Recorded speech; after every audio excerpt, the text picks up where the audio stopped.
Hello, and welcome to another episode of Insights. My name is Bill Russell. I'm a former CIO for a 16-hospital system and creator of This Week in Health IT, a channel dedicated to keeping health IT staff current and engaged.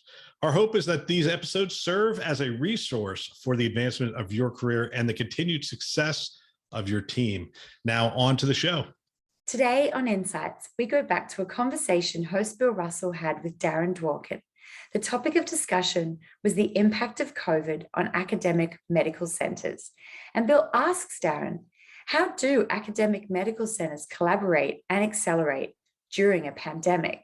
Academic medical centers, you guys compete fiercely, but collaborate liberally, essentially. I want to talk about this with you. What did collaboration look like during COVID for the academic medical centers, and maybe more specifically, maybe not on the medical side, because let's focus in on the health IT side. What did it look like for you to collaborate with your peers around the country? Well, first, just in the framing of that question, I would say that I think there's some markets where there is fierce competition. I will say that we're fortunate in the LA market that is very much characterized by collaboration. I think that there are, at any given time, faculty that are working together between different academic medical centers on countless projects and initiatives. We're constantly doing joint funded NIH research with not just our colleagues in and around town here in LA, but really across the country and frankly across the world.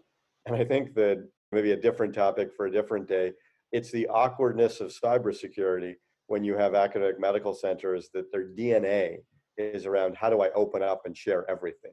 And so I think that that's the base that you're working on. Within IT, I will say that I consider myself super fortunate to just pre-COVID, long before, have established some great relationships with colleagues across the country that I think people often say, hey, if you ever get stuck, give me a call, drop me a note. But I think that there was just this wonderful ability to collaborate with colleagues around the country, especially as COVID was popping up in different hotspots. I remember being on some email streams and being on some calls with some colleagues in New York. So useful to hear what they were thinking about, the steps they went through. Hey, we forgot about this technology, we forgot about extra licenses for that, we forgot about shoring up this infrastructure. It was really invaluable. And I think the nature of medicine generally is to always understand, hey, let's do a root cause analysis and figure out what we could have done even better next time. And I think that culture is pervasive through AMCs, and the willingness of people to share not just what went great, but what went wrong really has been super helpful. Yeah, no, that's fantastic. How's the pandemic impacted the accelerators? So you guys obviously have the accelerator at Cedars around innovation. Did you have a class this year, or did you postpone a class? So with some irony, just as COVID hit, we were wrapping up our first ever international week. We had started off a very specialized class to bring in companies from all over the world. And obviously, as COVID was beginning to rage, we quickly wanted to get everybody home safely. And so that got wrapped up. It finished, but a little bit of an abrupt end.